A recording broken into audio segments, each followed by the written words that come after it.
పాకిస్తాన్కి ఇంకా బుద్ధి రావడం లేదు. పాకిస్తాన్ పంపించిన మిసైల్స్ ని భారత భూభాగంలో ఏ టార్గెట్ ని కూడా చేరకుండానే మనం గాల్లోనే పేల్చేస్తాం. పాకిస్తాన్కి సంబంధించిన F-16 యుద్ధ విమానాన్ని పేల్చేసి పైలట్ ని మనం ప్రాణాలతో పట్టుకున్నాం. పాకిస్తాన్ ప్రధానికి మనం ప్రాణభిక్ష పెట్టాం. పాకిస్తాన్ ప్రధాని నివాసానికి కూతవేటు దూరంలోనే మనం పంపించిన మిసైల్స్ పడడంతో పాకిస్తాన్ ప్రధాని భయపడ్డాడు. పాకిస్తాన్ ప్రధానికి నిజానికి సైనికులు తీసుకెళ్తున్నప్పుడు సమాచారం వస్తుంది, సైనికులు తీసుకెళ్తున్నాడు. పాకిస్తాన్ ప్రధాని వనకటాన్ని సైనికులు గమనించారు అనే సమాచారం కూడా అందుతుంది. పాకిస్తాన్ ఇప్పటికే మనం చూసాం, పాకిస్తాన్లో ఒక ప్రజాప్రతినిధి పార్లమెంట్లో మమ్మల్ని రక్షించండి మహాప్రభు అని గగ్గోలు పెడుతున్నటువంటి దృశ్యాలు. నిన్న రాత్రి మనం ఎప్పుడైతే పాకిస్తాన్ ప్రధాని నివాసానికి దగ్గరలో మిసైల్స్ ని మనం ప్రయోగించామో అప్పుడు పాకిస్తాన్ ప్రధాని వెంటనే సైన్యం తీసుకుని బంకర్లోకి తీసుకువెళ్ళిపోతుంది. బంకర్లోకి తీసుకెళ్లిన తర్వాత ఆ సమయంలో పాకిస్తాన్ ప్రధాని వణుకుతున్నటువంటి విషయాన్ని అక్కడి సైన్యం గమనించింది అనే సమాచారం కూడా అందుతూ ఉంది. పాకిస్తాన్ ప్రధాని నిన్న చాలా భయభ్రాంతులకు గురయ్యాడు.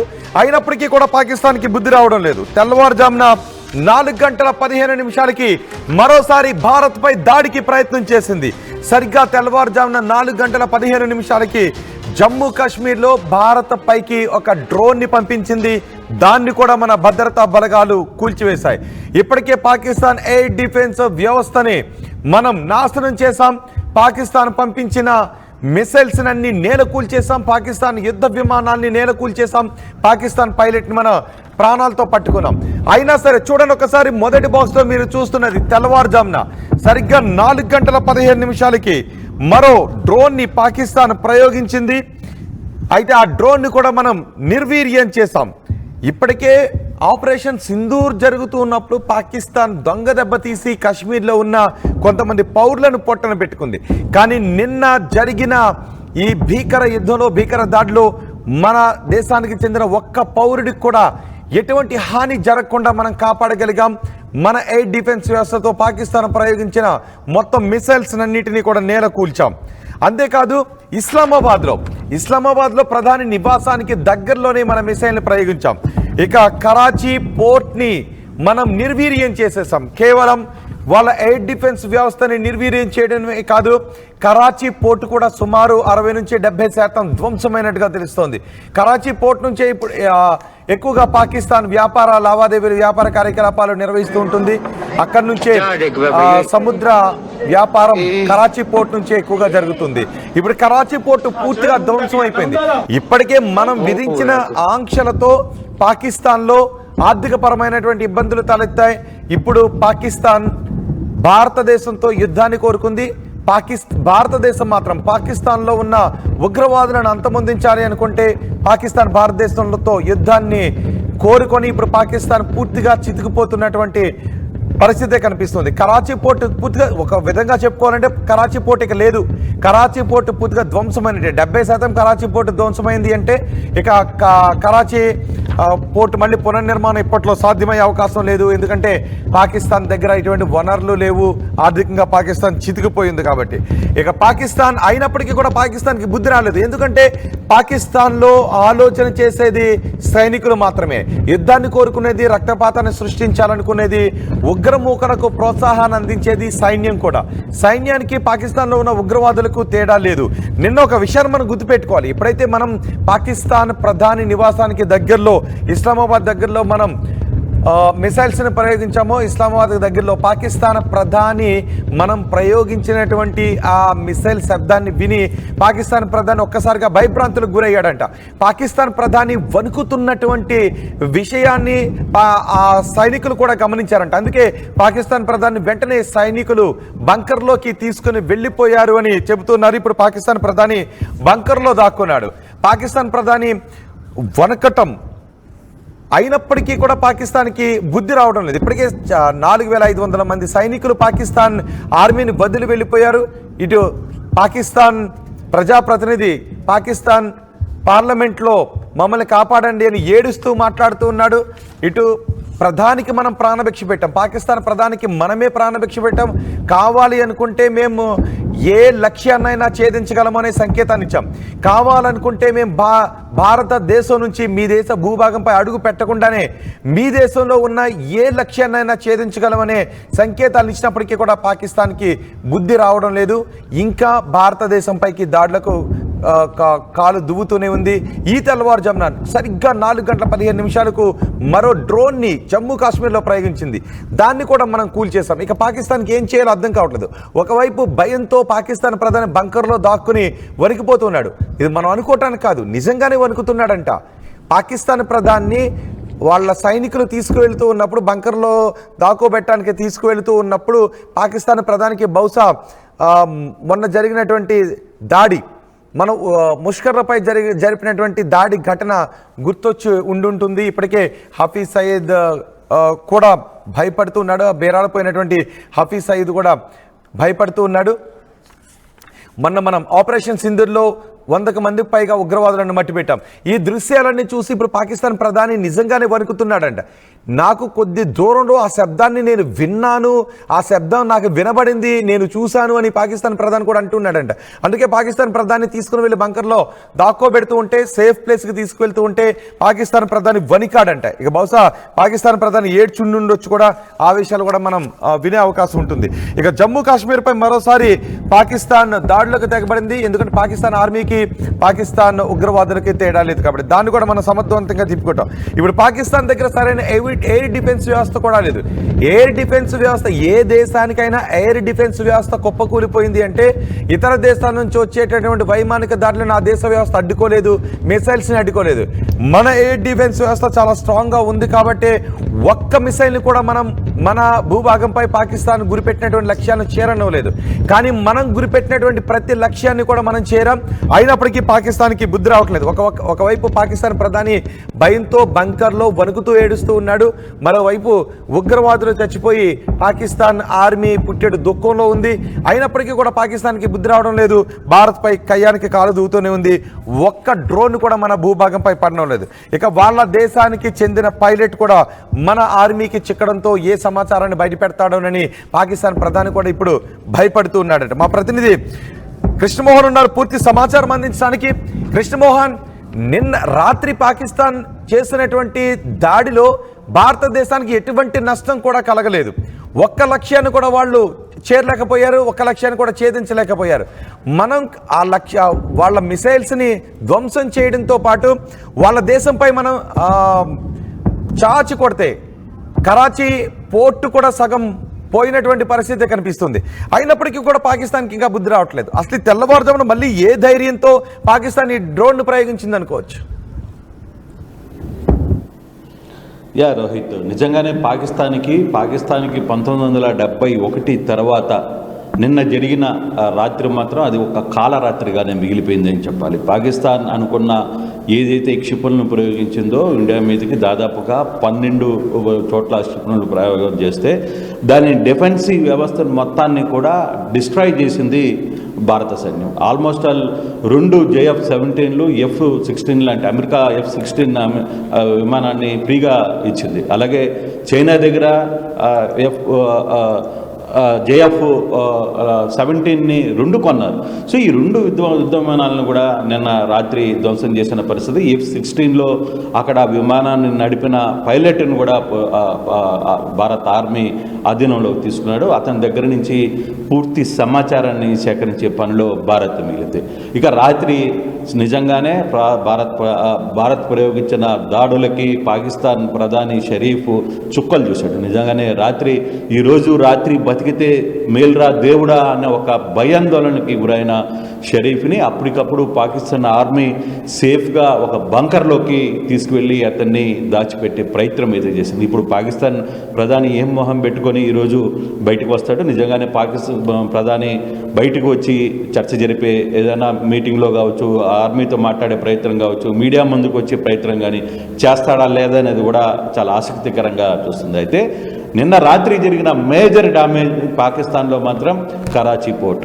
కరాచీ పోర్టుని విధ్వంసం చేసింది భారత వైమానిక దళం. పూర్తిగా కూడా క్షిపణులు మొత్తం ఎక్కడికక్కడ దాన్ని పూర్తిగా దాదాపుగా 70% కరాచీ పోర్టు పూర్తి కూడా డిస్ట్రాయ్ అయిపోయిందని చెప్పేది ఇండియన్ ఆర్మీ అఫీషియల్గా ట్వీట్ చేసిన పరిస్థితి. సో ఇటువంటి పరిస్థితుల్లో ఏదైతే నిన్న ఐఎన్ఎస్ విక్రాంత్ నుంచి ప్రయోగించిన కొన్ని కృష్ణమోహన్ మీరు కొద్దిసేపు అందుబాటులోనే ఉండండి. కృష్ణమోహన్ ఒక్కసారి మీరు అందుబాటులోనే ఉండండి. తెల్లవారుజామున 4:15 పాకిస్తాన్ మరోసారి డ్రోన్ ను ప్రయోగించింది. ఆ డ్రోన్ ని కూడా మనం నేల కూరుస్తున్నటువంటి దృశ్యాలు ఇప్పుడు మీరు ఆర్టీవీ స్క్రీన్ పైన చూడొచ్చు.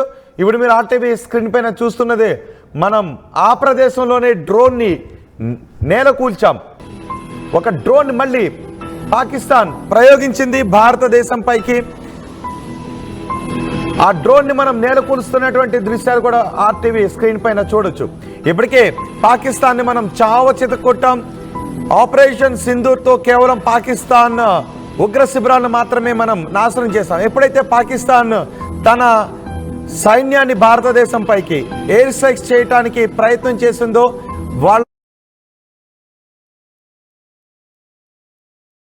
మిసైల్స్ నిర్వీర్యం చేశాం. పాకిస్తాన్ యుద్ధ విమానాలను కూడా మనం ధ్వంసం చేశాం. అంతేకాదు మనం ఈసారి ప్రయోగించిన మిసైల్స్ లో పాకిస్తాన్ ఇన్ఫ్రాను కూడా లక్ష్యంగా చేసుకొని ఇన్ఫ్రాస్ట్రక్చర్ ని ధ్వంసం చేశాం. పాకిస్తాన్ ఇన్ఫ్రాస్ట్రక్చర్ ని మనం ధ్వంసం చేయడంతో పాకిస్తాన్ ఎయిర్ షిప్స్ ధ్వంసమయ్యాయి. ఇప్పుడు మీరు ఆర్టీవీ స్క్రీన్ పైన చూస్తున్నది తెల్లవారుజామున 4 గంటలకు వాళ్ళు పంపించినటువంటి డ్రోన్ ని. అదిగో ఆ ప్రదేశంలోనే మనం డ్రోన్ ని కూల్చివేశాం. ఒక్కసారికి అక్కడికి భారీగా శబ్దం రావడంతో ఆల్రెడీ కాశ్మీర్లో ప్రజలు నిద్ర లేకుండానే రాత్రంతా బంకర్లో గడిపారు. అటువైపు పెద్ద శబ్దం రావడంతో ఒక్కసారిగా అక్కడ షూట్ చేశారు. దాన్ని చిత్రీకరిస్తే ఆ ప్రదేశంలోనే మనం ప్రయోగించినటువంటి ఆయుధం పాకిస్తాన్ డ్రోన్ ని నేల కూరుస్తున్నటువంటి ఘటన ఈ ప్రదేశంలోనే చోటు చేసుకుంది. ఇప్పటికే మనం పాకిస్తాన్ కరాచీ పోర్ట్ ని మనం ధ్వంసం చేసాం. సుమారు 70% పోర్ట్ ధ్వంసం అయిపోయింది. పాకిస్తాన్ ఎయిర్ స్ట్రిప్స్ ధ్వంసం అయిపోయాయి. పాకిస్తాన్ విమానాశ్రయాలను కూడా కొన్ని ధ్వంసమైనటువంటి పరిస్థితి ఉంది. ఇప్పుడు పాకిస్తాన్ వాళ్ళ యుద్ధ విమానాల్ని నడపాలి అంటే ఎయిర్ షిప్స్ ని వాడాలి. ఆ ఎయిర్ షిప్స్ కూడా ధ్వంసమైనటువంటి పరిస్థితుల్లో ఈరోజు పాకిస్తాన్ ఏం చేస్తుంది? ఇప్పటికే పాకిస్తాన్ ఉగ్రవాదులను ఉసుగొలుపుతుంది. వీలైనంత భారతదేశంలో దాడులు చేయడానికి పాకిస్తాన్ ప్రేరేపిత ఉగ్రవాదులను కూడా ఉసుగొలుపుతున్నటువంటి పరిస్థితులు చోటు చేసుకున్నాయి. అటు సైన్యం ఏమీ చేయలేకపోతుంది, ఇటు ఉగ్రవాదులు కొన్ని దొంగ దెబ్బలు మాత్రమే, పెహల్గాం లాంటి దొంగ దెబ్బలు మాత్రమే ఉగ్రవాదులు తీయగలుగుతున్నారు. దానికి ఫలితాన్ని అనుభవించగలుగుతున్నారు. సైన్యం అనుకుంటూ ఉంది మనం భారతదేశంలో లక్ష్యాలను ఛేదించి భారతదేశంపై విధ్వంసాలను సృష్టించాలి అని. ఇప్పుడు సైన్యం కూడా అనుకుంది. అందుకే భారతదేశానికి మేము దీన్ని యుద్ధంగానే తీసుకున్నాం. భారతదేశం మా ఉగ్రవాదులపై చేసినటువంటి దాడిని మేము యుద్ధంగానే తీసుకున్నామంటూ వాళ్ళ యుద్ధ విమానాలను పంపించడంతో ఆ యుద్ధ విమానాలను కూడా నేల కూర్చాం. ఇక పాకిస్తాన్ ఏమీ చేయలేక ఉగ్రవాదులకు కూడా ఉసుగొలుపుతున్నటువంటి పరిస్థితులు కనిపిస్తున్నాయి. ఇప్పుడు మీరు ఆర్టీవీ స్క్రీన్ పైన చూస్తున్నటువంటిది తెల్లవారుజామున 4:15 జమ్మూపై పాకిస్తాన్ మరో డ్రోన్తో విరుచుకుపడే ప్రయత్నం చేస్తే దాన్ని కూడా మనం గాలిలోనే పేల్చేసాం. ఎస్ కృష్ణమోహన్ ఇప్పుడు పాకిస్తాన్ ఆల్రెడీ కరాచీ పోర్ట్ ధ్వంసం అయిపోయి నాశనం అయిపోయి ఏం చేయాలో అర్థం కాని పరిస్థితిలో ఉంది. ఎయిర్ స్ట్రిప్స్ ని కూడా మనం నాశనం చేస్తాం. మరోసారి పాకిస్తాన్ దుస్సాహసానికి పాల్పడే అవకాశం ఉంటుందా? డెఫినెట్గా పాకిస్తాన్కి నిన్న రాత్రి లేదు, ఇప్పుడు తెల్లారుజామున వరకు జరిగిన చాలా కీలకమైన పరిణామాల్లో అసలు ఏం చేయాలో అర్థం కాని పరిస్థితుల్లోకి పాకిస్తాన్ వెళ్ళిపోయింది. ఒకవైపు పూర్తిగా కూడా కరాచీ పోర్టు మొత్తం కూడా ధ్వంసమైన నేపథ్యంలో అక్కడ ఇస్రాత్ తర్వాత అక్కడ ఉన్న క్షిపణులు కావచ్చు, లేకపోతే బ్రహ్మోస్ లాంటి క్షిపణులను కూడా వాటి మీద ప్రయోగించారు.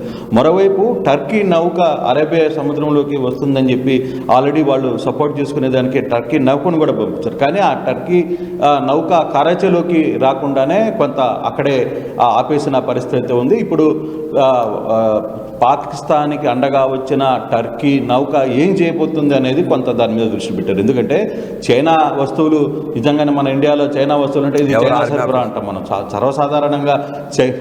ఎవరు ఏది ఉన్నా కూడా ఇవి కనపడితే ఇది చైనా సరఫరా అంట. నిజంగానే ఇప్పుడు JF-17 కావచ్చు, ఈ రెండు కూడా చైనా సరుకులని ప్రూవ్ అయినాయి. అలాగే అమెరికా ఇచ్చిన F-16 కూడా కూల్చేసిన పరిస్థితి. అంటే మన దగ్గర ఉన్న ఎయిర్ డిఫెన్సివ్ వ్యవస్థ అంత స్ట్రాంగ్గా ఉంది. అదే పాకిస్తాన్కి ఎయిర్ డిఫెన్సివ్ వ్యవస్థ HQ-9 కావచ్చు, HQ-16 కావచ్చు, ఈ రెండింటిని కూడా చైనా నుంచి కొన్నారు. వాటిని మొన్న పాకిస్తాన్ పెరేడ్లో పెద్ద ఎత్తున ఇవి శత్రు దేశాలకి చుక్కలు చూపిస్తాయి, ప్రధానంగా భారతదేశానికి చుక్కలు చూపిస్తాం ఈ రెండింటితో అని చెప్పి వాళ్ళు ఎయిర్ డిఫెన్స్ రిపబ్లిక్ డే రోజు వాళ్ళు చేసుకున్న పెరేడ్లో కూడా వాళ్ళు అవన్నీ చూపించారు. కానీ వాటిని ఒక్కరోజే నిన్న రాత్రే భారత సైన్యం పూర్తిగా కూడా కూల్చేసిన పరిస్థితి. అయితే ఇప్పుడు వైమానిక దళంగా లేకపోతే డిఫెన్స్ డ్రోన్స్ తరఫున ఈ రెండింటికి ప్రధానంగా ఒక యుద్ధంలో ప్రధానంగా వైమానిక దాడులు అనేది చాలా సీరియస్గా భావిస్తారు ఏ దేశమైనా సరే. అందుకే దాన్ని చాలా డిఫెన్స్ వ్యవస్థని చాలా శక్తివంతంగా నిర్మించుకోవాలని ఒక ప్రయత్నం. కృష్ణమోహన్ ఎప్పుడైతే మన మిసైల్స్ వెళ్ళి పాకిస్తాన్ ప్రధాని ఇంటి దగ్గర పడ్డాయో కొన్ని వార్తలు వస్తూనే పాకిస్తాన్ ప్రధాని వణికాడు అని, పాకిస్తాన్ ప్రధాని వణకటాన్ని, అతని ముఖంలో ఒక ఏడుపు ముఖాన్ని కూడా మేము గమనించాము అంటూ వార్తలు వస్తున్నాయి. అందుకే ఇప్పుడు పాకిస్తాన్ ప్రధాని బంకర్లో దాచిపెట్టారు. ఏడుస్తున్న పాకిస్తాన్ ప్రధాని ఫొటోస్ బయటకు వస్తాయి, ఎక్కడ సైన్యంలో ఆత్మస్థైర్యం దెబ్బతింటుందో అనే భయంతో కూడా పాకిస్తాన్ ప్రధాని బంకర్లో దాచిపెట్టారని తెలుస్తోంది. పాకిస్తాన్ ప్రధాని బంకర్లో దాచిపెట్టి మళ్ళీ ఉదయం 4:15 ఇంకొక డ్రోన్ పంపించారు. అట్లీస్ట్ ఆ డ్రోన్ అయినా టార్గెట్ హిట్ చేస్తే అది ప్రధానికి చెప్తే ఒకవేళ హ్యాపీ ఫీల్ అవుతాడేమో, నవ్వు ముఖం చూడొచ్చేమని. దాన్ని కూడా కూల్చేసేసరికి ఇప్పుడు పాకిస్తాన్ ఆర్మీ ఆత్మస్థైర్యం దెబ్బతింది. సో ఈ పాకిస్తాన్ ప్రధాని ఏడుస్తున్నాడు, అది ఆత్మస్థైర్యం దెబ్బతింటుందని బంకర్లో దాచిపెట్టిన విషయాన్ని ఎలా చూడాలి అసలు? అంటే బేసిక్గా ఒక వార్ జరుగుతున్నప్పుడు కావచ్చు, ఒక యుద్ధం ఏ దేశంలో అయినా సరే ఒక యుద్ధం జరుగుతున్నప్పుడు ఆ దేశ ప్రధానంగా ముందుండి నడిపించే పరిస్థితి జరుగుతుంది. కానీ ఇప్పుడు పాకిస్తాన్కి రాత్రి మనం చూపించిన చుక్కలతో కేవలం అసలు ఇస్లామాబాద్లోని పాకిస్తాన్ ప్రధాని ఇంటి సమీపంలోనే బాంబు దాడులు జరగడంతో ఆయన ఒక్కసారిగా షాక్కు గురైన పరిస్థితి. అతన్ని హుటాహుటిన బంకర్లో తీసుకువెళ్ళి దాచిపెట్టాల్సిన పరిస్థితి. నిజంగానే పాకిస్తాన్ ప్రధాని బంకర్లో దాక్కున్నాడని పాకిస్తాన్ ప్రజలందరికీ అర్థమైపోయింది. ఇప్పటికే పాక్ సైన్యాధిపతి ఊరోజులు వెళ్ళిపోయాడని సమాచారం ఉంటే ఇప్పుడు పాక్ ప్రధాని బంకర్లో దాక్కున్నాడని చెప్పి పాకిస్తాన్ ఇంకా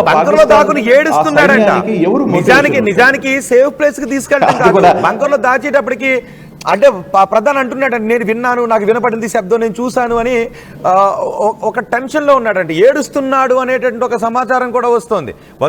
ఇప్పటికే కొంతమంది సైనికులు ఉద్యోగాలను వదిలి వెళ్ళిపోయారు, 4,500 మంది వరకు. వాళ్ళకి అర్థమైంది మనం తప్పు చేస్తున్నాం అనే విషయాన్ని. ఇప్పటికీ ఉన్నటువంటి సైనికుల్లో కూడా ఇంకా ఉగ్రవాద లక్షణాలు ఉన్నటువంటి సైనికులే పాకిస్తాన్ మిలిటరీలో ఉన్నారు. ఇప్పుడు పాకిస్తాన్ ప్రధాని ఏడుస్తూ ఉంటే ఆ ఏడ్చేటటువంటి దృశ్యాలు బయటికి గమను వస్తే మిగిలినటువంటి సైనికులు కూడా ఆత్మస్థైర్యం దెబ్బతింటుంది. ఒకవేళ ప్రపంచానికి వేరే సంకేతాలు వెళ్ళిపోతే బంకర్లో దాచిపెట్టేశారు. నిజానికి ప్రధానిని ముందుకు తీసుకొచ్చి ప్రధానితో జాతిని ఉద్దేశించి మాట్లాడాల్సినటువంటి ఈ సమయంలో ఏడుపుగా ఆపుకోలేకపోతున్న ప్రధాని జాతికి చూపిస్తే వాళ్ళు ఏమైపోతారనే భయంతో బంకర్లో దాచిపెట్టారు. సో దాచిపెట్టి తెల్లవారుజాము 4:15 ఒక డ్రోన్ పంపించారు. ఎలా చూడాలి దాన్ని? అంటే బేసిక్గా ఈరోజు ప్రధాని రాత్రి ఏడ్చాడు. నిన్న ముందు రోజే పార్లమెంటులో సాక్షిగా అక్కడ వాళ్ళ ఎంపీనే, ఆయన కూడా ఎక్స్ ఆర్మీ నుంచి వచ్చి ఎంపీ అయ్యాడు. ఆ ఎంపీనే అసలు పూర్తిగా కన్నీళ్లు పెట్టుకోండి పార్లమెంట్లో, వాళ్ళ పాక్ పార్లమెంట్లో క్లియర్గా ఏడ్చేసి పాకిస్తాన్ని రక్షించాలి, ఆ దేవుడే రక్షించాలి, ఈ యుద్ధాన్ని మనం చేస్తున్నది ఎటువంటి పరిణామాలకు తీసుకుంటే తలుచుకుంటేనే ఏడుపు వస్తుంది, ఇక్కడున్న పాకిస్తాన్ ప్రజల్ని రేపు ఉదయాన్నే లేచి చూడగలమా అని ఆయన ముందుగానే ఏడ్చాడు. అంటే హీ నోస్ ఏం జరగబోతుంది అనేది, నిన్న రాత్రి ఏం జరగబోతుంది అనేది ఆయన ఉదయాన్నే పసిగట్టగలిగాడు. కారణం ఏంటంటే అతను ఆర్మీలో పనిచేశాడు, పాక్ ఆర్మీలో పనిచేశాడు, ఒక మేజర్ రోల్ స్థాయిలో పనిచేశాడు. ఆ వ్యక్తికి క్లియర్గా తన శక్తి ఏంటి, పాకిస్తాన్ దగ్గర ఉన్న యుద్ధానికి ఉన్న శక్తి ఏంటి, వాళ్ళకున్న మైనస్లు ఏంటి, వాళ్ళకున్న శక్తి ఏంటో పూర్తిగా కూడా అట్ ద సేమ్ టైం భారత దగ్గర ఎటువంటి శక్తి ఉంది, ఏం చేయగలదు భారత్ అనేది అతనికి తెలుసు. కాబట్టి క్లియర్గా